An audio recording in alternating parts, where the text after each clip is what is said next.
Hello everyone and welcome to another edition of Manigan's Movie Music with who else but me, Reese Manigan. And I hope you guys have woken up to enjoy the show on a very horrible rainy day today. It was what a journey to get to the show today in this awful weather. The sunshine is no longer with us. It is gone. It is raining. So I think we're expecting the autumn weather to come and attack us anytime soon. Anyways, but as long as you're indoors and you're enjoying the show and you're not outside the weather, then you should be pretty happy to know that we've got a really great talkative show today. I've got a really awesome guest who's going to be talking to very soon after the first track. And today, I'm going to be reviewing the movie Life of Chuck, which I was meant to be reviewing Eddington, but unfortunately, I'll explain what happened afterwards. But yeah, I'm going to be reviewing Life of Chuck instead today, instead of Eddington. But I will review Eddington another time. But again, there's something else I need to explain, because this is also going to be my last live show for 2 weeks, because I'm actually going away for 2 weeks, so I'll be explaining that as the show goes on. So also I'll be talking about some other movie updates and everything else, as you know, to give a very last epic finale of Rick Manigan's Movie Music just for the 2 weeks. So be sure to tune in, guys, and be sure to enjoy it, because you'll be getting probably some repeated shows next week and the week after, or whatever it is they want to play. Fills in my gap, who knows, but we'll see. Anyway, let's get on with the first track, guys, a very feel-good one, and we'll talk more about what's coming up next as the show progresses. So first off, a nice little track that's not very well known in the animated industry, unless you was born in the 90s.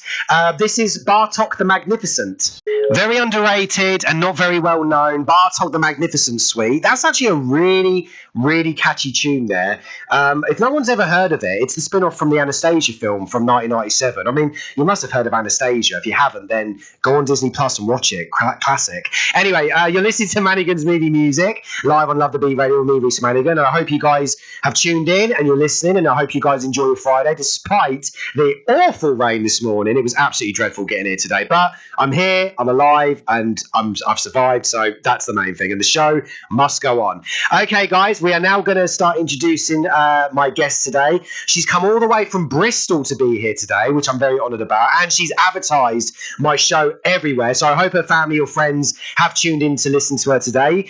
So I'm very honoured she's here this morning, and also she came at quite last minute as well, so this is also more of a huge honour. She's a singer and an actress who's come to promote her new song and probably talk about some other things that she's working on as well. Ladies and gentlemen, please welcome Chrissy Neal. Hello, good morning. Hello, how are you? I'm good, how are you? I'm very happy that you're here. I'm happy to be here. Thank you for inviting me. Well, thank you for coming at last minute, and especially all the way to Bristol this morning.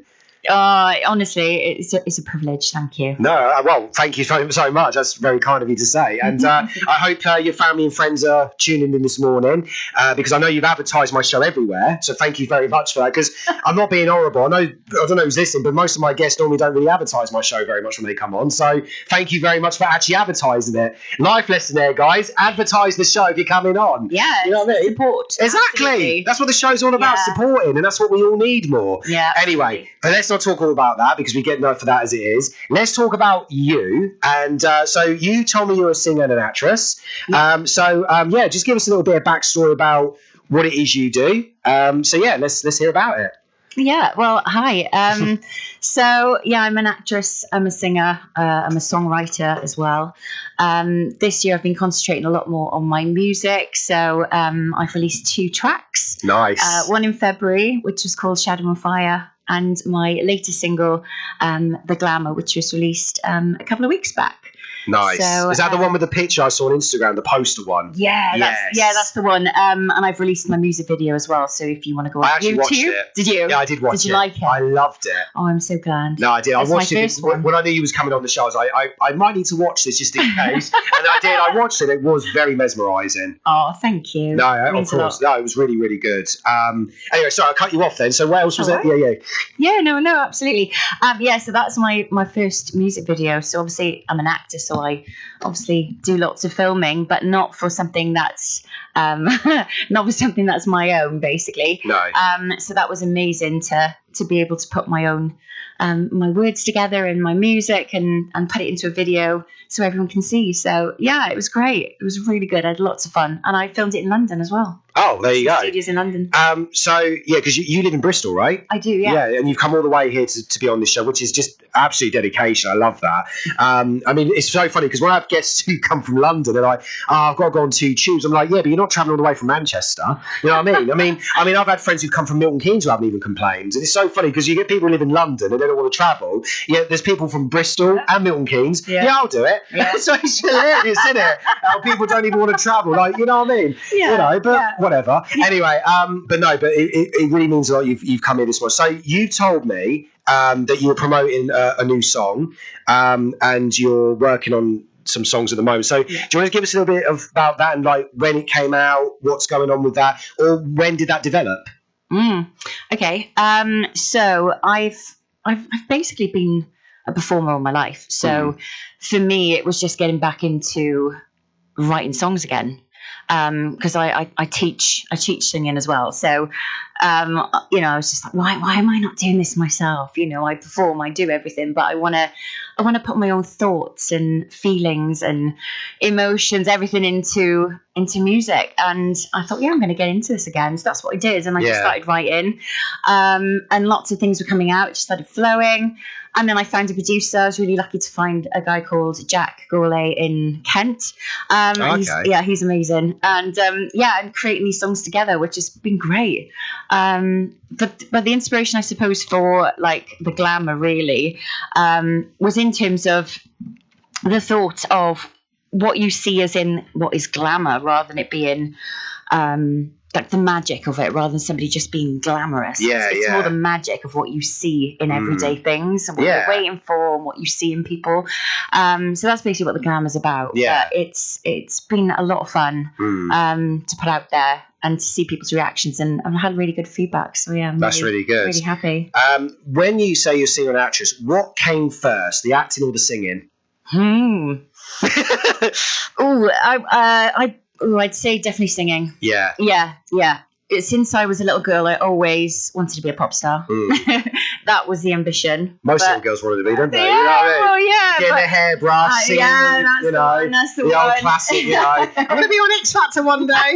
Or Britain's Got Talent. Although, you know, that was way probably before our time, I suppose. Yeah. No, for me, it was probably going to holiday camps and entering competitions. And I used to win them and stuff. It was great.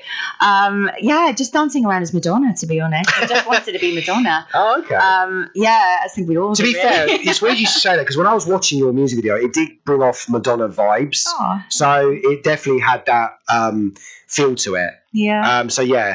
Yeah, you could feel that vibe. Yeah. It coming out. It definitely felt like a mid-2000s song thing. Yeah. That's the feel I got from it. Yeah, well, that's it. And I think for me, I mean, I grew up during the 90s with all the sort of pop dance. The 90s was the best. Indie, you know, Britpop, all that sort of music, which is great, wasn't it? Yeah, it was. We were so lucky. We was. Yeah, and I think I take a lot of inspiration from that, because I absolutely love dance music as well.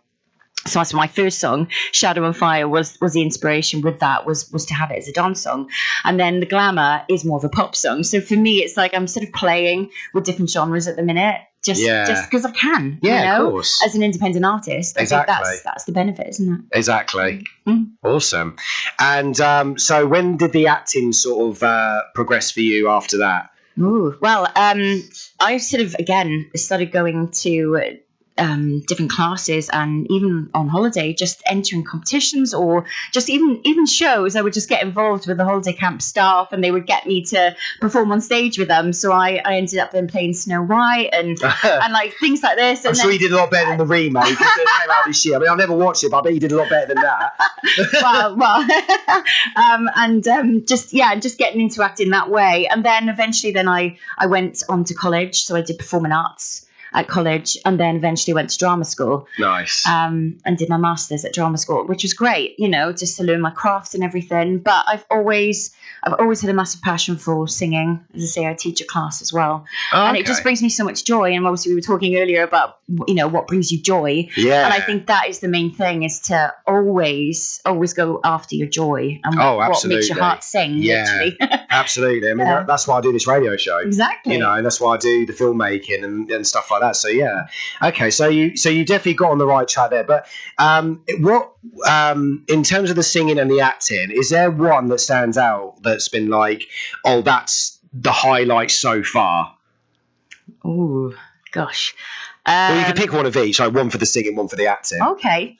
Well, I suppose for the acting, basically, I was in a short film which has been award winning all around the world. Oh, nice. Yeah, it's actually on Amazon Prime. It's called Let Us Home. I might have bumped into that. Not seen it, but I might have bumped into it. Yeah. So that was amazing, just to have, to be part of something that's award winning. Okay. And to be on Amazon Prime is always quite exciting. Yeah. Scroll by. Who's that? Oh, yeah. Scroll by. I'm bored. What should we put on tonight? Should we check this one out? Yeah, definitely. And I suppose for me, for singing, I suppose this year has been everything, to be able to focus completely on my singing and my songwriting. Yeah. And I will be releasing a third song soon as well. Ooh. And hopefully by the end of the year we'll have 4 songs produced and written and everything, which is just amazing. Which I've wanted all my life. So for me, I think this year is just the icing on the cake. Yeah, do you know what? 2025 has also been a great year for me, because you've come at the right time. This is my 20th anniversary of making films. Amazing. So you've come at a very special moment. So yeah, thank you very much. So that's great. Anything you can tease about your new song? Like, anything you can hint with us? What, with the Glamour one, or you mean the next one's coming out? The next one is coming out. The next one's coming out as well. Anything you can tease with it? Oh, right, yeah. Because if there's listeners that are interested, come on, when is it? Come on. I'm hoping to be released sort of early October. Oh, okay, that's not far. That's my plan. Yeah, not far. But it's a completely different vibe to the last two. So, say Shadow and Fire was dance. The Glamour, more pop, which is my latest release. And the third one, which is called The Joke's on You, is, I would say it's pop, but it's more sort of pop rock styly. Yeah. It's very, I would say, again, we say 90s, very Avril Lavigne, very Natalie Imbruglia. Do you have like very torn? Do you have like a pink strip in your hair? Do you know what? I may do. I haven't done these videos, so who knows? You might be my inspiration there. Yeah, just like you, just rocking your head. Joke's on you. I'll put that in the mix. Yeah, that's the remix version. Joke's on you. That'll be the outtakes. Yeah, they'll be like, that's not part of the song. What are you doing? What's she doing? I don't know. That's not part of the song. We didn't write this. You're meant to be quiet. Why are you screaming? It's a rock song. Yeah, no, I'll definitely put that in the mix. Yeah, yeah, that's definitely the other version. That's the R-rated version. We'll restrict it on YouTube. You have to be over 18 because of all the swear words in the song. That's rock and roll, boys and girls. Don't stay at school. Yeah, well, a bit more softer than that. I think more Natalie Imbruglia. Yeah, you can experiment. You never know. We'll see. You never know. Let's give this one a go. If it doesn't work out, Yeah, I mean, and then they'll be like, right, Chrissy, it was all right, but can you never do that again, please? Yeah, let's just delete that footage, okay? Just scroll away those lyrics. Yeah. In the bin, in the shredder, burn, never to be again. Well, I think rock styling is coming back now, isn't it? Yeah. It's definitely having a resurgence, isn't it? Yeah. I mean, the thing is, I'm going to sound a bit like older than I sound, but I'm not really following the modern music at the moment. But I do know that they are trying to era that way to say, let's bring back the rock side of it all, and cool. the 90s era thing. But cool. Yeah, who knows? I mean, hopefully there's a track I can hear and go, that sounds 90s enough. I might like it. Yeah. We'll see. Well, hopefully you like my new track. Oh no, it's not that rock. It leans more pop than rock. Don't worry. I'm sure. I'll just go. Do you know what? That's better than today's music anyway. It works. Believe me. I mean, I'm not I'm not a fan of modern music. Anyway, I'll stick to my movie scores because at least you've got the nice instrumentals. There's no la la la. Yeah. No, I won't be doing any of that. Yeah, okay. We'll see. Anyway, so Chrissy, that was great, fantastic stories to hear. Absolutely fantastic to know that you're doing well with that. It does sound absolutely fantastic. But as you know, as I say to every guest every week, you are on Manigan's Movie Music. So this is a very filmed-themed heavy show. And as you did say, you are a movie fan, but I didn't ask you any questions yet because I like to wait until we get to the live questions to test your knowledge or test your opinions or anything. That's what I always like to do. Yeah. Everyone seems to get nervous about this bit, but it's like, you don't need to be. It's just simple questions about film. All I'm going to ask is, first of all, are you a film fan? Absolutely. Amazing. Then we're going to be getting on very well. Secondly, do you have a particular favourite genre? Ooh. Yes, I would say comedy. Oh, okay. That's a good one. Because, I like a good laugh. Yeah, well, there you go. So do I. But my favourite genre is horror. I quite like horror as well. Oh, high five. Well, high five. More ghosty. Sort of that's fine. Yeah. Sort of, psychological. We can definitely talk about which ones after, definitely. That's absolutely great. So horror comedy. Okay. Do you have any particular favourite top 3 comedies that you like, or any particular that stick to your mind and go, that's my favourite one, or that's the best one, or that's the funniest one? Oh gosh, there's so many. That's the problem. I'm not asking for a top. I know. Just any that pops in your head. I can think of one right now. Planes, Trains, and Automobiles. Oh wow. I love that one. Yeah. Yeah. John Candy. I mean, who doesn't love John Candy? God, yeah, John Candy. Yeah. Amazing. Well, definitely some of the 80s films. Oh yeah. I mean, like Ghostbusters and things like that. Oh, Ghostbusters is great. Amazing. I mean, great mix of comedy and ghosts, right? So. Oh, absolutely. And Dan Aykroyd and Bill Murray. Bill Murray's hilarious. Did you know that he actually? Do you know, working with Bill Murray? I was going to just jump into this little trivia with Ghostbusters, because Bill Murray was very hard to work with back in the day. And you know, when he acts, he is a very funny guy, but when he acts a bit sarky in the film, he's actually playing himself in some parts, because that's actually what he used to be like. And then he fell out with Harold Ramis, his friend, on Groundhog Day, because they didn't get on doing that filmmaking. Even though they were best mates, they fell out during the making of that film. They didn't speak for nearly 20 years. And then when Harold was sadly dying of cancer, Harold's daughter reached out to Bill, and Bill came to apologise, and they both made it up before he passed away. And nice. Bill then sort of had a bit of an epiphany on his life, and he realised that he was a very ego human being. The only thing is, I can understand his reasons though. He's been asked to join so many sequels in the past that he hates sequels. In fact, when he did Ghostbusters 2, he hated it, and he said, "I'll never vow to do another sequel." Or anything like that. So when Dan Aykroyd had an idea for a Ghostbusters 3, Bill Murray actually sent him the script shredded. Yeah. and yet they still remain mates, which is kind of hilarious. I know. Yeah, but Bill was like, "That's my message to say to you. We're not doing a third one." He's like, "Who's going to find funny old geezers like us chasing ghosts?" He said it's not going to be funny. But it never. I mean, obviously Bill did return for the spin-offs because of Harold Ramis, and it was a tribute to him. So that's why Bill did return for. I think it was called Ghostbusters Afterlife, which was a really good film. Yeah. The Frozen Empire, it was all right, but there was a few things I did. I mean, it was that guy in it who tried to be funny. I didn't like him. Yeah. I mean, I've got nothing against the actor, but there was that one scene. Do you remember when he goes into that garage? He goes, "Oh, there's a pole," and I was like, "What? Is that meant to be a joke? Does he not know what a pole is? Is he a human being? Did he go to school? What's the joke? Am I supposed to laugh at that? Oh, there's a pole. What?" I didn't get that. That's what I hated about that. It was trying to be too funny. Yeah. But don't get me wrong, Kate McKinnon's in it. She was fantastic. I love Carrie. Is it Carrie Coon? Who plays the mum? Carrie Coon. Yeah, I think so. Yeah, who's in Gone Girl. Yeah. Yeah. And, I'm trying to think. Yeah, there was her, and then there was what's his name? Oh, Paul Rudd. Oh yes. Yeah, I love Paul Rudd. Yeah. Oh, he's great. He's amazing. He's a great so those were good. Speaking of 80s though, I have to ask you, obviously, please tell me you've seen the Naked Gun films. Yes. Did you watch the recent one? No, have you? I have. Is it good? It is so funny. Really? It is so good. Because it'd be really hard to follow on from the let's original. just say he was so good, wasn't he? Yeah, the Naked original ones are the best ones. But I will say this: the new one, I will admit, is its own film. But it homages the original so well.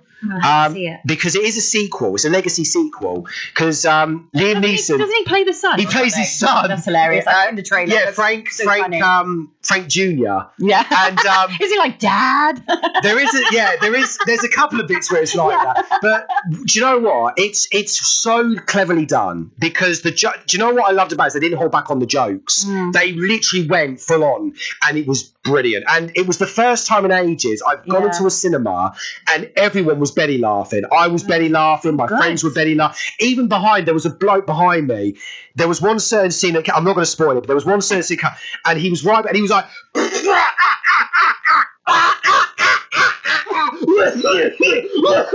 Like literally like that.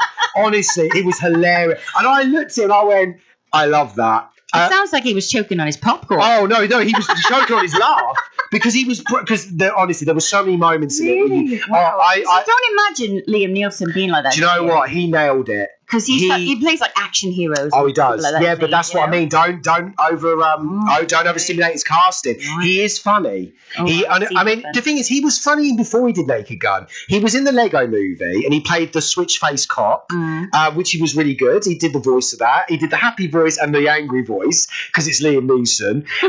But I don't know if you've seen it. There was a comedy show as well called Life's Too Short with Ricky Gervais and Warwick Davis. And he come into it as himself. If you haven't seen it, he asks Ricky Gervais if he wants to do comedy.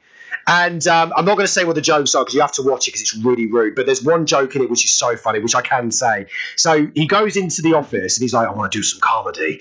And Ricky's like, oh, you want to do comedy films? Like, no, I want to do some like stand-up comedy, inspiration comedy. And he's like, I've got a list here. He's like, oh, I'm always making lists. In fact, that's probably why Steven Spielberg cast me in Schindler's List because I said, Steven, I make lists all the time. And so that's exactly what I'm looking for. Then they start laughing. He's like, well, what's funny? And he's like, oh, sorry if he was making a joke. He's like, no, as an actor, you need stuff to draw on. Honestly, I was crying. He really does such a good job. And then as it goes on, the jokes get really rude. Yeah. But honestly, if you watch him in it, you're going to burst out laughing because it is so hilarious. And do you know what? It was comedy gold. And I remember watching it. And I said to myself, Liam Neeson has to do comedy. So when he did Naked Gun, I had no fear. And do you know what? He nails it. There's one joke in it I'll say that he does. Because some of the jokes are so bad. It's like dad jokes. Yeah. Like there's one joke where someone comes up to him and says, I think this crime's foul. And he goes, no, I don't think a chicken's involved. And then there's one where the villain's like, cigar? And he goes, yeah, it looks like it. I just like it. There's one more where what does he say? When he goes up to the criminal and he goes, seems like you got done for man's laughter. Must have been quite a joke. It's manslaughter. Let's just cut to the chase.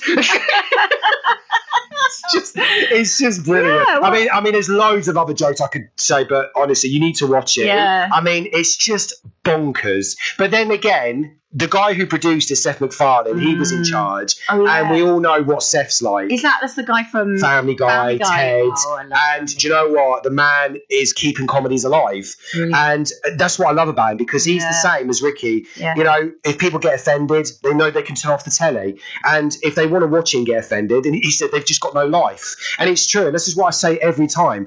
At the end of the day, like the life now is negative, and things are happening all the time. We need a good giggle. And that's what Liam Neeson said. He said, look, we need more comedy. He says, we're screwed anyway, so we might as well laugh. And that's exactly what we need. And that's what I 100% agree with. And the new Naked Gun really did bring back that 80s comedy vibe. And that's why I was so happy about it. It just didn't hold back. And I said, if this grosses money and makes a sequel, I hope they come up with even more stuff because this will show that people want comedies to come back. Yeah, cool. So, and I'm keeping comedy alive because I've made The Bucket and I've gone full out with it. Because you've made a film. Yeah, well, I think you were just telling me. Yeah, exactly. Yeah, you've got a new one. Yeah, and it's exciting. Yeah, and I'm looking forward to showing that as well. So yeah, well done. Thank you. So the 80s comedies that stand by. Is there any more that particularly pop into your mind? Oh gosh, maybe just one more comedy. Yeah. You said you love comedies. I do. It's just I've watched so many things lately. It's like I'm trying to think on the top of my head. I mean, it doesn't have to be 80s. It could be any comedy. I mean, there's The Hangover, Ace Ventura. Oh yeah. You know, I mean, you know, those are great. I know. Horrible Bosses. I love that film. That doesn't hold back. I love it. No, I know. Well, I was thinking to you, I love like Robin Williams stuff. Oh, yeah. I was thinking to you, like The Birdcage is like my guilty. Robin Williams as well. Guilty pleasure. Mrs. Doubtfire. Yeah, Mrs. Doubtfire. I saw that in the West End. It's so good.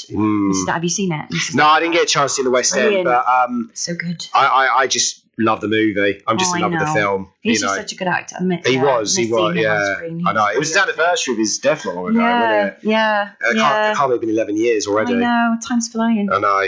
That 2014 was not a good year because we lost Rick Mail as well that year. I know. I love Rick Mail. And I again, in comedy, him. Bottom. I used to watch. I'm obsessed with that. Like that. The box sets. It cures my depression. Yeah. I mean, it wasn't as good for yourself. It wasn't just the comedy that Rick Mail gave. What do you know what? To me, he was the funniest man on the planet. Yeah, he was a character amongst himself, wasn't he? He was, and it was the fact that it was his face expressions that got me, because like in Bottom, like there was so many moments where it wasn't just what he said, it was how he looked, and I would just laugh. Like there was a moment, if you remember the episode where Eddie turns the telly over and he watches him. And it's just his eyes, and it makes you go. Yeah, he's just brilliant. Yeah. Did you see him in Man Down? Oh yeah, I loved him in that. Davis. I know. He played his dad. I know he did. Do you know what's so weird though? They were only 10 years apart. So Rick had to grow a beard. Yeah, apparently Rick was only 11 years older than Greg. Well, Greg's so tall, isn't he? It just made him. Yeah. But apparently Greg, when he was growing up, they used to say to him, "Do you know what? You look just like Rick." So Greg always said, if I was to make a comedy, he'd always play my dad. And in fact, when they met, I have to tell you what, because there's a bit of swearing in it, but when they met, it's a beautiful story. But what happened was, the bit I can say is, when Rick was cast, the difficulty was, how are we going to get Rick to play his dad, because they're only 11 years apart. Yeah. So Rick said, well, I'll grow a beard, I'll gain some weight, and I'll be extra fat than I am, and all that. As he said, although he didn't exactly say those words, but he said, I'll be extra fat, I'll grow a beard, and he said, I'll look older, and then you can look extra ugly as well, alongside me, and all that, because Rick used to really take the mick out of Greg, honestly. When we go off, I'll tell you what he said. Okay, I think we better play another track, because I think we've spoken quite a bit, because there's some more stuff that I really want to talk to you about, especially the horror side. All right. But yeah, we'll play a couple more tracks just so we can have a breather, and we'll jump back in and talk about some more bits. But there's loads more to talk about, so I'm very excited. Plus, we'll be talking about Life of Chuck. I really want to talk about that as well. So stay tuned in, guys. I'm just going to play another couple of tracks. You're listening to Manigan's Movie Music live on Love the Beat Radio. We'll see you in a bit. That was Time Montage by the classic film The Fox and the Hound. Really classic track there. And you're listening to Manigan's Movie Music live on Love the Beat Radio with me, Reese Manigan, my special guest today, Chrissy Neal. There you go. Hello. Yes. I can't believe how the time's flown. I know. It's already 5 minutes till the second half of the show. Well, time flies when you're having fun. Exactly. Right? That's what we were talking about. I'm going to see if I can quickly throw in my Eddington review now. Not Eddington. I was saying Life of Chuck. See, now my mind's gone all over the place now. There you go. I don't know which film I'm talking about. Anyway, Life of Chuck. So let me quickly throw it in because we've got 5 minutes to quickly show and talk about. Right. The film is directed by Mike Flanagan. He's best known for Horn of Hill House, Doctor Sleep, Midnight Mass, The House of Usher, Midnight Club, Before I Wake, Oculus, Hush. Like, he's done some great stuff. I will admit, though, Before I Wake and Midnight Club, not his best work, but Horn of Hill House, Doctor Sleep, Oculus, all that, absolutely mind-blowing horror films. Love them. I mean, wow. Are you familiar with Mike Flanagan? Yes and no. I've seen some, but not all films. No worries. But this one is a very different one. This one is more of a drama fantasy film than a horror. I mean, there is a couple of horror vibes in it, but compared to his other work, it's actually not terrifying. But at the same time, there is something about it that does get you thinking, because the story is basically about life and meaning of life and what life's all about and death and what happens when we die and all this sort of thing. Like, it's kind of that whole what happens sort of thing, because obviously we don't know. I mean, personally, me as an atheist, I believe that when we're dead, and that's how I think. I'm not a God person, I'm not a religious person. I don't believe there's a hell, because I think, once you're dead, there's no pain, there's no suffering. So why go to hell if there's pain and suffering? It doesn't make sense. I mean, I just don't believe in it. But I'd rather be in an eternity of nothingness than go to hell. I don't think the devil would have me anyway. I think he'd be like, get rid of this guy, please. He's annoying me. Put him into eternity of nothingness. But saying that though, the movie was not what I thought it was going to be. Like, don't get me wrong, it was good. It's beautiful, beautiful film, beautiful messages, fantastic actors. I'm not going to go through the list, but mostly there's most of Mike Flanagan's usual suspects because he likes to use the usual people, but especially his wife. His wife is in it, plays a teacher, and there's some great, fantastic acting from Karen Gillian, who's just amazing. But the film itself, like, yeah, it wasn't what I thought it was going to be. It was good. It was one of my most anticipated films of the year because Mike Flanagan is a genius, and I mean, Doctor Sleep was my third favourite movie of 2019 when it came out. I mean, it's such a great film, and obviously Midnight Mass was one of my favourite TV series during COVID, and obviously he did The House of Usher recently. Best series of last year. Oh my god, like, wow. If you love horror, that's the horror series you guys have to watch. It definitely beat Midnight Mass, especially so much was going on in that. But yeah, in terms of this one, not really a horror, more of a fantasy. There's a fantastic dance sequence with Tom Hiddleston. Absolutely loved it. Very great moment. But it's more of like an anthology film that you would watch possibly on Netflix or Amazon Prime and go, oh yeah. I mean, this would probably have worked better as a TV series more than a film, because I can see they tried to cram in so much in this, because it's a short story by Stephen King. Yeah, because it's 3 parts, isn't it? Yeah. And I probably would have preferred it as a TV series than a movie. But I mean, it was good as it was, but I kind of wanted a bit more. And I kind of thought, it's kind of more episodic than a movie. So that's why I was a little bit like, I don't really know if it's one of his best work. I mean, don't get me wrong, it's definitely a great film and it's definitely a beautiful piece of work. But it was just the stories, like, they became less investing as it going on. So the first story was so investing. Second one was 50-50. The third one kind of deflates as it goes down, and then it just ends. And then I was like, I kind of wanted more. So, yeah, I'd say maybe I'd give this film maybe 7 out of 10 in terms of the story. Yeah. But what I loved most about it was his performances, especially Tom Hiddleston and Karen Gillian. Yeah. I mean, I think Karen Gillian actually stole the show more, in my opinion. Very emotional piece, and beautiful moment. Yeah. And fantastic cinematography and dance sequence. But that's all I've got to say about it, really. So there's not really too much to kind of jump about it. But yeah, so there you go. There's my review for Life with Chuck. That's all I can really say, guys. But I recommend it if you want to go and see a beautiful film to kill some time. But it's not really, I must go cinema see kind of film. You know what I mean? Unless you're a Stephen King fan. Right, guys, we've now got to jump into the ads. We'll be back in 5 minutes. And we'll be talking more about, we've got to talk about some horror films next. Okay. So that's coming up next. You're listening to Manigan's Movie Music live on Love the Beat Radio. That was Cool Runnings, The Walk Home. I absolutely love that film. Classic childhood memory of that one as well. The 90s were awesome. You're listening to Manigan's Movie Music live on Love the Beat Radio with me, Reece Manigan, and my very special guest today, Chrissy Neal. Yep, she's still here. I'm really glad. First guest to have stayed on the show for the whole 2 hours and ages, so thank you again for that as well. Oh, why not? Exactly. I love why thinking not? About movies. Well, there you Nothing go. better. Well, feel free to come in nearly every. Obviously, I was going to say, feel free to come in nearly every week if I don't have a guest. Okay. Yeah, talk about films. There you go. Right, so we are going to have because you said you like horror. We need to talk about this because I'm a huge horror fan, and horror has been really successful last year and this year. Last year was definitely the year for horror, and this year's definitely been the year for horror. I mean, just to throw in some names, last year we had Beetlejuice, The Substance, Smile 2. We had, Strange Darling, which was my most favourite film of last year. Strange Darling, I absolutely love. Such an underrated project. If you guys haven't watched it, it's on Now TV. Don't watch any trailers or read about it. Just watch it, because that's what I did, and that's why I fell in love with it. Because if it wasn't for my American contact saying to just go and watch it, I probably would have spoiled it myself, because this is a movie you have to go into blind. It really shocks you. I loved it so much. But yeah, last year was a good year for horror. This year, we've had Weapons, bring her back. There's been another, Together, which I watched the other week. Very strange movie. But these horror films have been really good this year, so I'm really happy. Plus, we've got The Long Walk coming soon. We've got The Conjuring 4. There's loads of exciting films coming out later this year. I'm really, really looking forward to seeing them.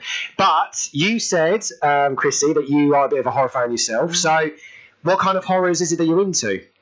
Well, as I mentioned to you, probably more softer horror in terms of ghost stories. I love a ghost story. Okay, so The Conjuring. Yeah. Insidious? More Conjuring, I suppose. Okay. But a little bit, yeah. I mean, I absolutely love Beetlejuice. Obviously, that was my childhood. Who does not love Beetlejuice? I know. It was just amazing. And the new one was really good as well, actually, I which I was a bit, thinking, please, is it going to be good?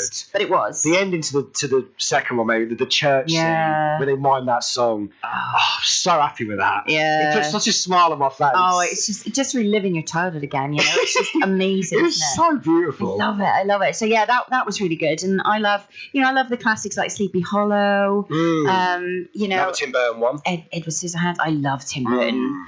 Honestly, he's one of my favourite directors. He is amazing. Yeah. I mean, I'm sure you watched Wednesday on Netflix. Yes, of course. I've got to support fellow Welshie Catherine Zeta-Jones. Oh, she's from where I'm from, Swansea. Fair enough. I thought it was because of Tim Burton, but there you go. Catherine. Of course, yeah, Tim Burton too. Yeah. I mean, I was going to say because Catherine's not in the first one as much, but she's in the sequel a lot, isn't she? That's right. They've really upped her characters in the sequel. Yes. Can't wait for part 2 on the 3rd of September though. Me too. Because the way it ended, obviously no spoilers, but how it ended was like, oh my god, do we have to wait this long? It was really long. But then that's the annoying thing about Netflix. You binge watch it, then afterwards you're like, well, I've seen it now. Yeah. Now I've got nothing to look forward to. Well, yeah, it's like Stranger Things, isn't it? That's the same thing. Yeah. You just cannot wait. And Alien Earth, they come out every week. And I've got to wait next week. I'm like, yes. Yeah. Anyway, but okay, so you're more into the ghost side of it all. So you, obviously from the looks of it, you prefer sort of more comical-ish horror. Yeah. In a way. Yeah. So have you watched a film called Frighteners with Michael J. Fox? No. That's a ghost one. That's a funny. How old was that one? That was out in the 80s. I was going to say. Yeah, Michael J. Fox. He was still a kid back then, and it's Peter Jackson who directed it before he did Lord of the Rings, and it was filmed in New Zealand where he films most of his projects. And it's very dark. Like I never caught it when I was younger. Obviously, I think I would have been a bit too young, but I caught it maybe a few years ago, and I was like, if I'd have watched this in my childhood, I actually would have enjoyed it. It was a good film. I'm going to check it out. But I was like, I really wish I caught this one because it's got that sort of vibe that you would have watched if you was a kid, sort of film. But obviously, it's very dark, and there's some very jokes in it. Again, you can't get away with. Like, there's one joke I was like, oh, really? That I was like, they wouldn't get away with that today. But it's a very good ghost story. Like, it's a comedy, but it's also a horror, and it's also got so not only has it got Michael J. Fox, in fact they reference Full Metal Jacket because it's got the sergeant in it from Full Metal Jacket. In fact, his character from Full Metal Jacket's ghost haunts Michael J. Fox in it. It's really clever, and I was like, I see what they're doing. This is clever. It's a nice little love letter to Kubrick as well, but Kubrick was alive when the film was made, so it's kind of like a love letter to him in a way. Did he like it? I guess he did. I mean, I didn't know because I didn't know the movie, but I didn't look into any trivia. But I looked at it, I was like, I see what they're doing. Yeah. But I think Stanley would have liked it because Stanley did have a good sense of humour. I mean, Stanley was a huge fan of The Simpsons, and it was because of... Who's not a fan of The Simpsons? Well, I'm not anymore. I only like the Golden Age Simpsons. But I only go from seasons 1 to 12. To be honest, I haven't seen it in years. The last time I watched The Simpsons was season 17, and that was 2006. And I have not watched the episode since. No. And do you know what? I say that I'm not missing much because lately, when on YouTube, there's all these what's the worst Simpsons? Simpsons have gone downhill. I've watched them, and do you know what? It shows I'm not missing much. And apparently, it shows that they're running out of ideas because it's like they don't care anymore, and they're just taking the mick out of themselves. It's gone for a long time, hasn't it? Do you know there's an episode... Apparently, I've never seen it, but I just saw a clip in that documentary where there's a character, Martin, the little chubby kid. Apparently, he's not a kid; he's a dad. Apparently, it's a plot twist. He's not a kid; he's a dad. He's got kids. He goes to school to work for the money. He's married. And I sat there and I was like, have The Simpsons really gone that far? They've really run out of jokes that far that they've made Martin, this little kid, into a dad. He's actually a dwarf who's going to school to pretend to be a kid to earn some money.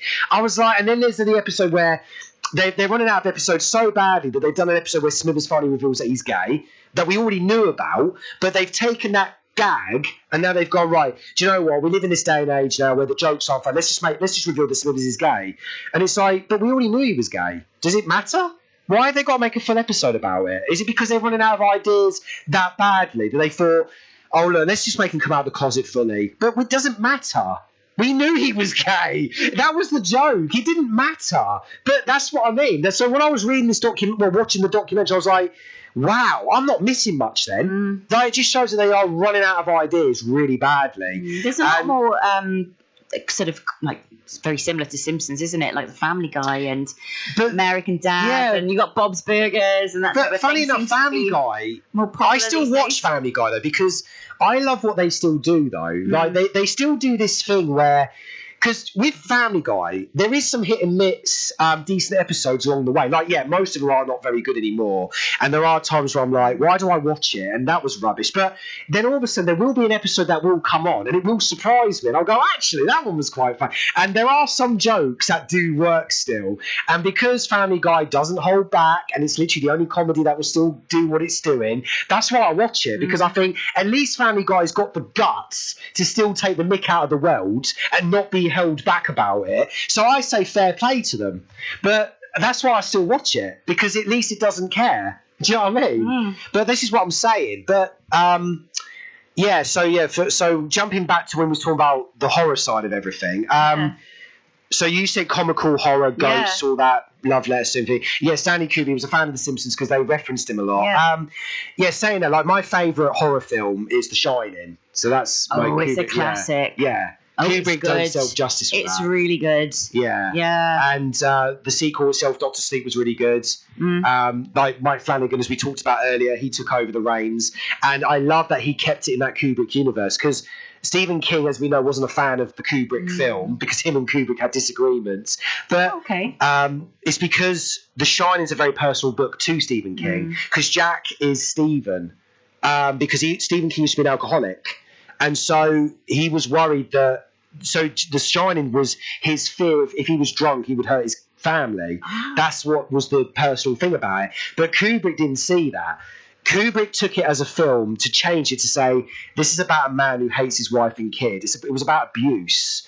And that's what Kubrick wanted to take. But Kubrick did have his reasons, because if you watch most of his films are about abuse. It's like Eyes Wide Shut. It's about the abuse of a marriage. If you watch Full Metal Jacket, it's about the abuse of the industry of being in the army. If you watch Clockwork Orange, the abuse of a teenager doing what he's doing, and then they tried to reform him, you know. So a lot of his movies have themes about abuse.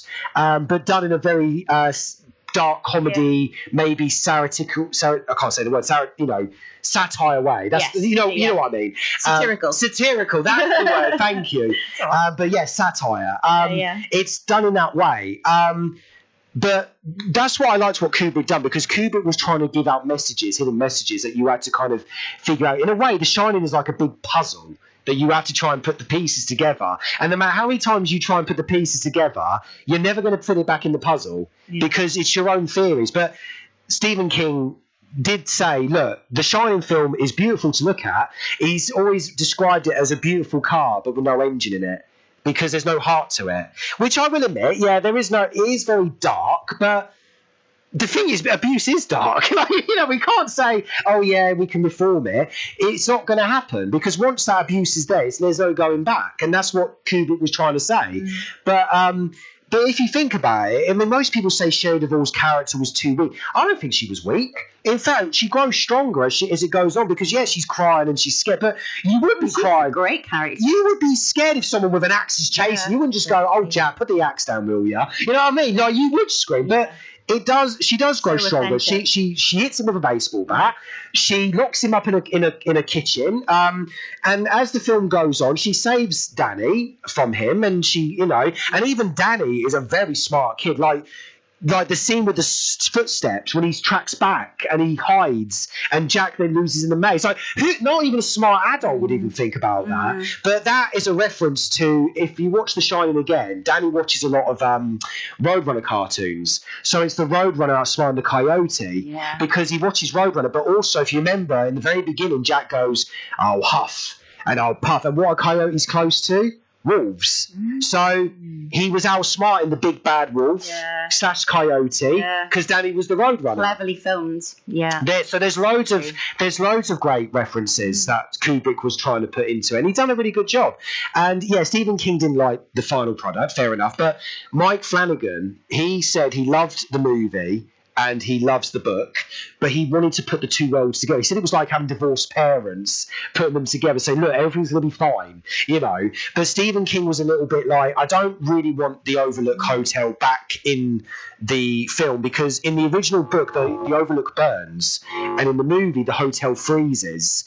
But Mike did say, look, this has to be in the Kubrick universe, because there is a lot of people that do love The Shining. So if you don't let me, I'm not making the film. But then Stephen said, all right, do you know what? I do trust you. Make your movie. Because Stephen King doesn't hold directors and say, don't do this, don't do that. He will let you make your movie, but he will have an opinion. But apparently Mike did show him The Doctor Sleep, and Stephen King actually said, you know what? I love this movie, and you've done it. And he even said it's kind of reformed his mind on The Shining a little bit. Yeah. So he's kind of liked The Shining a tiny bit more since now. Because Mike managed to kind of, let's say, screw the pieces back together. You know what I mean? And the ending to Doctor Sleep is actually the end of the Shining book. So he managed to fix that. Yeah. He managed to do what Kubrick didn't do and readjust it. And he did a really good job because it made for the movie. And Doctor Sleep is a fantastic horror movie. I mean, it's its own film. I don't compare it to The Shining, but obviously you do have to look at the similarities. I mean, Ewan McGregor is fantastic as adult Danny. The new girl who plays Abra Stone, I can't remember, I think it's like Kaylee Morrison or something. She was fantastic. But who steals the show more is none other than the main villain, Rebecca Ferguson, playing Rose the Hat. She is mesmerising. She's a fantastic actress, and she steals the show. She's literally one of my most favourite movie villains in a while, because you don't really get that many movie villains now. You know, or you get movies about villains now. If you notice, you look at Mufasa, it's about Scar, and you look at Joker, it's about Joker. You know, but what I loved about this is that it kind of went to, she's a main villain, she's evil, but at the same time, you understand her reason. You don't condone them. I mean, God, you do not condone what she does. But at the same time, you're like, yeah, but she does have her reason. She's not doing it to be evil. She's doing it because she's doing it for survival. Yeah. But at the same time, there is that malicious side where she's like, I do enjoy this.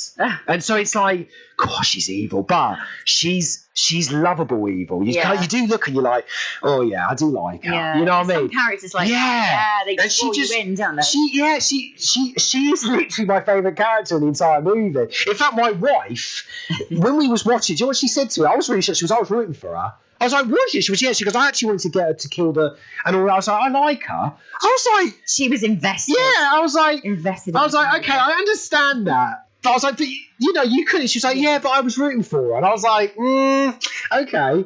I was like, I understand what you mean, but it's because my wife ended up having a lady crush on Rebecca Ferguson after that. And honestly, she was like, oh, God, I love Rose the Hat. And I was like, yeah, I can tell. I think she was so funny. You think she'd be drawn over Ewan McGregor, but no, she was drawn over Rebecca Ferguson. I was like, okay, fair enough. But she was like, oh, I've got a lady crush on her now because of Rose the Hat. I couldn't stop laughing. But she was rooting for her. And I think most women probably will root for Rose the Hat because she's a very feminine character. And she does give off that woman power, and she's, and so I kind of understand. Yeah, it's very strong. So those are my kind of like, my favourite horrors though, in terms of that, are definitely like psychological, messed up ones. For example, I loved Get Out. That was very realistic though. In fact, I kind of relate to it because, Jordan Peele had a problem with racism. So I've had a problem with discrimination. So I kind of felt like, what's his name? And I felt like, yeah, I know what it's like to meet the in-laws and go to a party, because it's more to do, well, because obviously I'm not saying my family's racist or anything like that. No, it's nothing or discriminating, nothing like that. But it's about meeting new people, and you go to a party and no one talks to you, or they do talk to you, and you say, oh yeah, I do, and they go, oh, okay, well, it was nice meeting you, and then they just walk, and you're like, oh, I just, okay, it's like your life's not interesting to them. No conversation. Yeah, so, and it's like, and you say, oh yeah, I'm autistic, and then they go, oh, okay, we'll leave you alone then. I'm like, what? No, I'm not saying that. And it's like, do you know what I mean? So I relate to Get Out, So that's why it was terrifying, because it was like, I know the feeling. You feel like an alien, and everyone's looking at you and judging you. Oh yeah, what does he do? And oh really? Oh, where's he come from? Do you know what I mean? It's like that. Yeah. And it's like, why? I don't understand. But now I do this thing where, if I do go to a party, so I go to them, well, where are you from then? Why are you judging me for? I don't even know who you are. You don't even know me. Like, don't judge me before you get to know me, pal. You know what I mean? Like, I don't care that you're wearing a pink suit. You know what I mean? Do you know what I mean? It's like, that's the way the world is. It's so judgmental and tribal, and that's how I relate to it. But it is terrifying. Like, to me, that is my horror. When I'm invited to a party and I go, yeah, but I don't think I should. Oh, come on, Reese, come. And I go, and then there's just no communication, and it scares me. It really does. So that's how I relate to Get Out. And plus, it was a terrifying horror. Yeah. And racism is awful, absolutely. And also, there was his other film, Us, and there was Nope, which I loved. I can't wait for his new produced film, though, Him, which comes out in October. Oh, there's another one. He's not directing, but he's producing it. It's a new sport horror film, and I don't even know what it's even about. I'm really intrigued with it, but the only adjective that I've got is it's about a young American footballer. American football, not a soccer player. I'm talking about American rugby sort of thing, football. Apparently, he meets his hero, who's played by Marlon Wayans. He's one of the Wayans brothers. I know. But apparently, he's playing a psycho in it. Wow. Yeah, he's not a comedy. Yeah, just a lot of comedy. I saw the trailer, and I was like, wow, that's a career change. He's actually playing a psychopath. And that's the adjust I've got of it. I don't know what the film's about. I have no idea what the plot really is. Yeah. But I tell you what, I'm going to go into this and just see what's going on. Yeah, but if Jordan Peele produced it, you know it's going to be good, because he also produced a film last year called Monkey Man, which wasn't really a horror. It's more of like a John Wick action film, revenge film, because it's about a young Indian man who's a wrestler. He's called Monkey Man because he wears a monkey mask when he wrestles, but he's not very good at wrestling, but he gets paid money for it. So he's getting paid to lose. But one day he finds someone who killed his mum, so he goes after him. And it's so good. Like, it's so powerful, because the message is, you can tell he doesn't want to do this revenge because it's not the answer. But at the same time, he feels like, because he's lost every fight, this is a fight he's going to win. Do you know what I mean? So it feels like, he has his reasons. Yeah. And I'm not going to lie, it's a bit brutal. Like, the reveal of how the mum does die it's horrible to watch. But it's such a good film. And Dev Patel directed and starred in it. And Jordan Peele saved it from Netflix, because it was originally going to be a Netflix film. But Jordan Peele said, no, here's your money. This is going to the cinema. I'll buy it. So Jordan Peele saved it. And do you know what? I will say this. If that went onto Netflix, I would have gone, why didn't that go out in the cinema? I went to the cinema. I grabbed a quick show, because the showings weren't very good. So I grabbed a showing, went and saw it. And, oh, my God, it was so worth it. I came out smiling. It was such a beautiful film. That's really good, actually. Yeah. I think that's the beauty about film, though, isn't it? That you can go into another world, and it takes you out of your own sort of life for a little 5 minutes. It's just, it is, isn't it? It is therapy. I go to the cinema a lot. Relate so much to stories. Not only do I go to the cinema to go see a movie, I do go for my mental health. Yeah. Like, sometimes there is a film that will come out that I think, I don't know if I want to see it, but then I think, do you know what? I'll go and check it out. Plus, do you know what? I've had a rough week at work. I'll go. And I go and check it out. And then after, I think, do you know what? That was actually really bloody good. Yeah. I mean, there's even, like I said, there's many films that have come out that have really surprised me. There was a film that came out early this year called Memoirs of a Dying Snail. It's a stop motion film. It's for adults. It's on the BFI play if you want to catch it, if you have a BFI subscription. And you can watch it for free on BFI. And it's a stop motion adult animated film. It's very sad, but it's very good. Like, I didn't expect it to be as good as it was. It was very beautiful, but it's very sad. But there are some funny moments in it. There's an old lady in it called Pinky, and she's very funny. She actually makes the film very funny. In fact, how her husband's dying, it's so funny. Like, it's so comically done. She's like, oh, bugger. She's like, oh, one's gone. It's so funny. But yeah, so the weird thing about that film was there were so many scenes in it where I could have cried, but I didn't. I watched it and went, oh, that's a bit sad. And then what got me going, the weirdest part, was when she's at a film festival, she's made a film, and then she's like, is there any questions? And there's not anyone hardly there. And then she's like, oh, okay, guys, thanks for coming. And I started bawling my eyes out. Oh. And I think it's because I relate to that. Yeah. Like, it's me showing off my art, and there isn't that many people there, or that, that not many people could make it. And it's kind of like, oh, I'm just showing who's made, and I'm like, all right, guys, and it got me. Yeah. I started bawling my eyes out, and I was like, I don't know how she feels. But yeah, I didn't cry at the other bit. There was so many bits I could have cried at. Yeah, I'm sitting there going, oh dear. Then all of a sudden that bit comes up, and I'm starting bawling my eyes out, and I'm like, why? But that bit did relate to me the most. I mean, it's like, there's another film, there's one more film that did make me cry this year as well. There's a film, I don't know if you've seen it, it's called We Live in Time with Florence Pugh and Andrew Garfield. I've heard of it, I've not seen it. It's a very sad film, but it's also very funny. But the ending does get me, because I think you probably know what happens. You've seen the trailers, and so, yeah, because Florence Pugh, she's got cancer and she's dying, and Andrew Garfield is her fiance, and it's a very, again, the film is done backwards, forwards, very beautiful film, very funny. Florence Pugh and Andrew Garfield work so well together. They are very cute, and there's a very funny scene involving a birth scene in a petrol station, which is the funniest scene in the entire film. Honestly, the whole cinema was laughing so much because it's what Florence Pugh says, which I can't say on the radio, but it is so funny. He had my wife laughing as well. Like, she was wetting herself. But the scene that got me the most, because it gets more serious as it goes on, is when it gets to me, is when Andrew Garfield has to throw away the wedding invitations, and he starts crying. And do you know what? I cried so hard at that bit. I was dead. I was gone.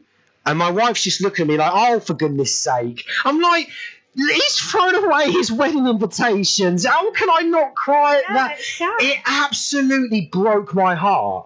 Yeah. After that, I was gone. For the rest of the film, I was crying, and and it ends, and the cry, and I'm still, but yeah, there's bits that, but it's that wedding invitation bit. I couldn't get over it. Yeah, it was just in my head the entire night. Yeah, and I was crying all the way home. I cried all the way home, and my missus just looking at me like, oh, for goodness sake, and I was like, it really broke my heart. Well, that's good storytelling, though, isn't it? Yeah, at the end. But then I said to my wife, I blame. Because she wanted me to go see this film. I didn't want to go, but she wanted to go, and I was like, I'm going to kill you if I cry. When I started crying, I said, I hate you. I said, I'm never seeing that film again. It's quite cathartic. Yeah. Get it out. Get your emotion. You let it out. It's good for you. It really got me. I couldn't. Sad, though. I don't think I can watch that scene again. But then, to be fair, she got her karma, because we watched Flow. The film about the cat. Beautiful, gorgeous film. Yes, it's very sad, but it's very beautiful. But look, I'll just reassure your minds, guys, the cat doesn't die. Okay? I'm going to just throw it out there. Because, well, the thing is, people go to me, does the cat die? Look, I'll just rest your minds now. The cat doesn't die. I'm not going to say about anything else, but the cat doesn't die. So don't worry about the cat. Right. Because when people watched it, they were, I don't think I can watch this because there's a flood. Yeah. The cat. So look, let me just put your minds at ease. The cat's fine. It's the other animals you kind of have to worry about. That's all I'm going to say. But anyway, there's one scene that does get the audience. Because you know what? Flow really shouldn't be a kid's movie. I mean, kids can watch it, but it's not really a kid's movie. It's very, very mature. And there's no dialogue. It's all animal noises. And it's very well, beautiful story told. And there are some little funny kid moments, like the lemur, he's obsessed with this mirror. And he's like to the other animals, can you not touch my mirror, please? And stuff like that. In the animal voice, obviously. But oh my God, there's one scene that happens which I did not expect, and it's so beautifully done but so emotional. So it did get me a little bit, but I didn't cry. Then there's my wife, and I looked, I went, karma. I went, that's for taking me to see that We Live at Time. There you go. And then she's wiping it. She said, I'm not watching that film. I'm not watching that scene again. If we watch that film, we're skipping that scene. I went, fine. I said, if we watch We Live in Time again, I'm not watching where he throws away the wedding invitations. Oh my goodness. We had a massive argument over that. You know what I mean? It was funny though. And but yeah, she was crying. She was like, I did not want that to happen. I said, yeah, but it happened. Oh, that's the thing. Yeah, but it's a beautiful. But Flow is a very beautiful. And do you know what? It deserved the Oscar for Best Animated Film. It really did, because it was such a beautiful film, very unique, one of the best films to come out this year, definitely. And people do need to watch it. But if you've got very well-braved kids, then they can watch it. But look, I'm just going to throw it out there: the cat doesn't die, okay? But the other animals, I'm not going to spoil, okay? But I do recommend it. You know, and it was very unique. And there's no dialogue; it's all animal noises. It's very beautifully done. Is it still in the cinema? No, it's actually on Amazon Prime. Oh, Amazon. You can rent it on Amazon Prime. I definitely recommend you guys give it a watch if you want something very beautiful to watch and enjoy. And at the same time make you sad. I was going to say, bring your tissues. Yeah. Oh yeah, and it will make you like the lemur. The lemur is the funniest character in the film. Yeah. Because he's obsessed with this mirror. And he's just constantly like, can you not touch my mirror and stuff like that. And then when the mirror goes overboard, he looks at me, he's like, how dare you, sort of thing. It's very funny. So there's been quite a few films that have made me cry this year. But that's what I'm saying. Like, it's just weird. Like, it's like when we watched Weapons, it was terrifying but funny at the same time. Like, I never expected it to be as funny as it was. And there were so many moments where I was laughing so hard. And we came out of the cinema, me and my wife, and we were like, I did not expect it to be so funny. Yeah. But it did work. Yeah. It's good when films do that, though, when it catches you out and you're like, actually, this is amazing. Yeah. Weapons was a masterpiece. Yeah. Weapons was a really good that one. Yeah, it's a horror comedy. Okay. But I can't spoil that one because most people think, oh, I know what it's about. I'm like, no, you don't. I said, have you seen it? They go, yeah. I go, no, you don't. Yeah. I said, if you go into it, you are not going to... They go, yeah, it's about missing kids. And I went, is it though? Yeah. Is it though? You have not seen the film. So, yeah. Because most people go, oh, no, it's about missing kids. Is it? I'm not spoiling it. You know, they have to watch it. So there you go. Is it in the cinema? It is still in the cinema, and I do recommend people go and check it out. It is grossed over 200 million. It had a 38 million budget, so it's one of Warner Brothers' best openings, along with Sinners, which was another fantastic horror film this year. So do you know what? Horror again has just risen to the top. So there you go. So well done to horror for last year, next year. Can't wait for next year. You know, to see what they bring out next year. Exciting. I know. Yeah. It's always good, isn't it? It is good. Come out. Yeah. I mean, with me, like, I don't mind many genres, but the film has to be interesting. Yeah. It's like Coyote versus Acme. They saved that movie because I don't know if you know, they cancelled it for a while, Warner Brothers, because it was something to do with tax and stuff like that. And they already finished it. But apparently they went, yeah, but we're scrapping it because it's not going to make money. We've lost money. So we're getting rid of it. So luckily, James Gunn, who's our Warner Brothers hero, really, no pun intended because he does superhero films, he saved it. He said, let's get it out, find a distributor, and let's save it. So Catch Up Entertainment have brought it, and they're going to release it next summer. Okay. And what it's about, of course, if you're a huge Looney Tunes fan, it's, of course, Coyote taking on Acme for their products because he's not very good at catching the Roadrunner. So he's suing Acme. And I think he just goes a little bit overboard, as it is, of course, a Looney Tunes movie. But I'm going to go and support it. I'm really looking forward to it. It's got John Cena in it, Will Armour, and, of course, it's got the famous Looney Tunes characters. So, yeah, what's not to like? Exactly. I mean, I was glad they didn't release the Porky Pig Daffy Duck one in the UK, the day the Earth blew up. They had a fully grown, beautifully 2D animated film, and it didn't come out in the UK. And I'm so upset because that should have been come out in the UK, and I would have gone to see that movie because the animation is gorgeous. But I don't know. I mean, maybe it'll come out next year. Who knows? But I'm waiting too long. Like, you know, maybe it'll come out this Christmas. Who knows? But if they put it straight to streaming, I'm going to be really upset. I'm actually going to write to Warner Brothers and go, "What's your problem?" You know what I mean? Like, seriously, what is your problem? Yeah. You'll release Space Jam and a sequel after 20-odd years, but you won't put out a Porky Pig and Daffy Duck feature film. What is wrong with you, Warner Brothers? I have no idea. I have no idea. Right, we better play a track, I think, to kind of ease our moment here. We need to put on a nice little finale. No, do you know what? Let's find your song. Let's find your song on here. So... Is your YouTube channel Chrissy Neal, right? It is. Is this you? No, that's not you. It's Chrissy Neal Official. on YouTube. There you are. Is it Glamour? It is. That's my new song, The Glamour. Okay. All right, guys. So we're going to play Chrissy Neal's new track, and then we're going to play a soundtrack after this, so you guys can officially hear a new song. Woo. We don't usually do this, but you know what? As a special treat for her coming down from Bristol, plus she's advertised my show, plus she has been an astonishingly amazing guest. Why not? Oh, so you. this is it, guys. This is Glamour by Chrissy Neal, and we'll be back very soon. What an epic track to finale such a great show, honestly. The Thief and the Cobbler Battle Sequence Suite. You're listening to Manigan's Movie Music with me, Reece Manigan, and the incredible Chrissy Neal. There you go. Chrissy, I've got to say, you are absolutely been a fantastic guest today. Thank you so much. Especially that this is going to be my last live show for a couple of weeks. This has actually been a great finale for the show for the little while. Oh, so to hear that. You know, I've really enjoyed your vibes. I've enjoyed you being here. I'm glad that I got to play your song.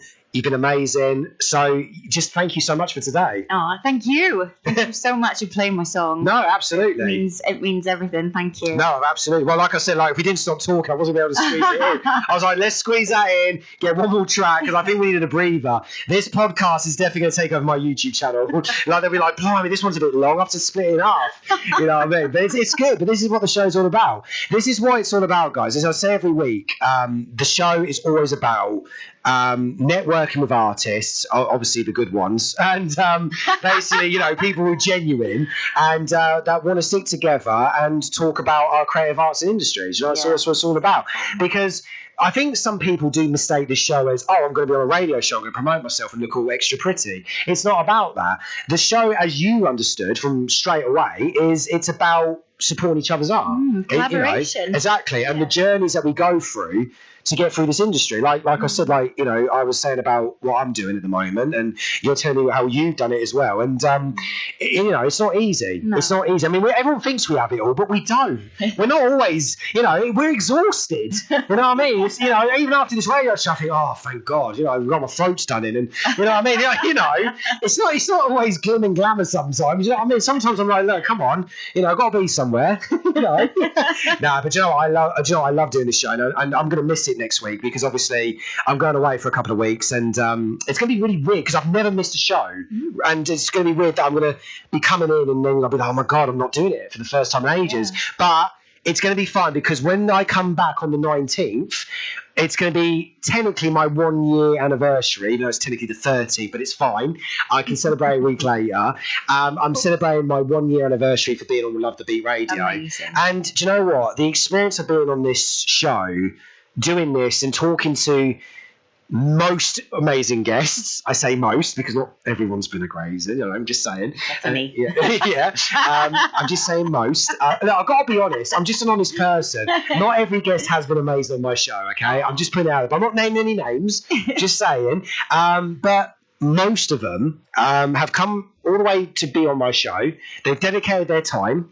They've come here to be on the show to support what we're doing together, and in return I'm happy to promote what they're doing, and that's what it's all about. Because I was saying last week that not a lot of people want to stick together anymore. It's very competition-y, it's very tribal, and people lose their tempers from 0 to 100 so quickly nowadays. So we've all just got to be a bit more nicer and kinder, you know. Yeah, it's about supporting each other, isn't it? Exactly. Yeah, absolutely. I think we get further when we help each other.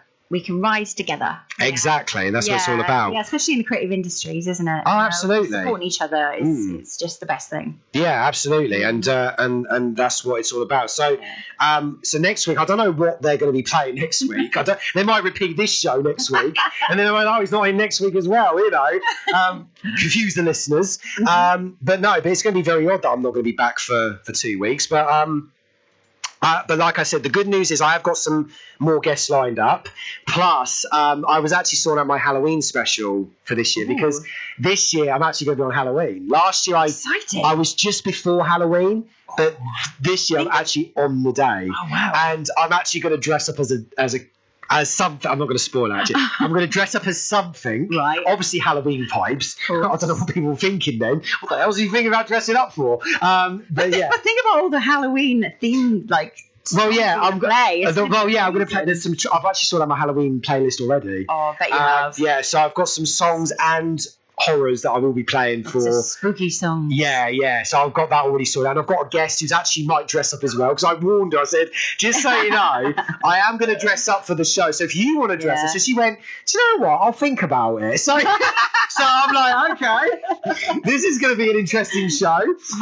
So that'll be fun. So yeah. So when we get back, do you know what? I might as well start calling September Series 2. Technically, Series 1. This is the final episode of Series 1. Yeah. So Series 2 is going to start in 2 weeks. So that's actually quite a good idea. Yeah. Because I've never taken a long break from the show as that long. So it's going to be very weird. It's going to feel very weird, but it's going to be worth it, because I am going away for 2 weeks, and I need the break. And you going anywhere nice? Yeah, I'm going to Gran Canaria with my missus. It's our honeymoon. It's our 2-year wait honeymoon. Yeah, thank you. We got married 2 years ago in November on our 10th anniversary, but because the wedding sucked up so much of our money, we were like, okay, we need to save honeymoon for a year or two. And then when we did it last year, we realised we still didn't have enough money, so we saved up for another year. And then as we were building up for the year, it was like, right, we've got a place. And we were looking. I was like, right, Gran Canaria, pin on the map, done. And so we booked it literally like 4 or 5 months ago. So it's all been like preparing for it now. Exciting times. Yeah. So the best time. Yeah. I mean, the thing is, I've been abroad in 20 years. It's the first time I've been abroad in 20 years. Yeah, I've been abroad in 20 years because last time I was abroad, it was 2005. I think I went to Portugal. And the thing is, I have a fear of flying. Same, I'm not great either. Yeah, and it's just the thought of being trapped in the air and stuff like that. That's what terrifies me. But then I've got to stop thinking, look, there hasn't been that many plane crashes. You know, most people die falling down the stairs than being in a plane. So, well, actually, most people can die from slugs more than the plane. So I think I should be all right. What are the slugs up to? Well, there's some poisonous slugs out there, and people might have swallowed one. And, you know, it happens. People might think, licorice, you know, and then they've had the slug.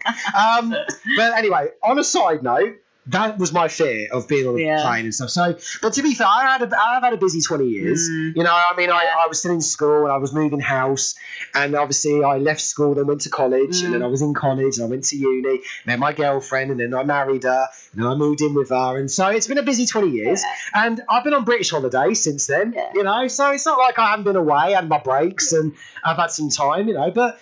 You know, I've actually quite enjoyed my British holidays, but now it's like, come on, it's the big one. Exactly. So, I am happy to travel. And if I'm back in 2 weeks, I'm still alive, the show will return. just focus on the destination. Yes. Once that plane lands, you're there. That's what it's all about, the travel. Yeah. Yeah, exactly. Okay, we do have 1 minute left, so I'm just going to squeeze this in again. Chrissy, again, thank you so much. Absolute diamond. I hope you come back. I'd love to. Yes, if there's a slot available, please come back. I will. And we can talk more films. Yeah. So that would be great. That. Yes, so please do. I will. Thank you so much. You're very welcome. And as for me, guys, yes, this is the final live show until I come back on the 19th of September. So if you want to listen to an old episode next week, I don't know what they're going to do next week. I have no idea. But if they do put on an episode, feel free to check it out. I don't mind. It'd be great if you could listen and go, oh, yeah, that's quite a cool one. Classic moment. I don't know what they're going to do next week. But anyway, no, I will be back on the 19th. So don't worry. I will be back. And I look forward to bringing out more fun, great shows, more scores, more guests, if they ever want to show up. And, you never know. But no, guys, I appreciate all the support. So I'll be back on the 19th. Take care, guys. It's a wrap. See you soon.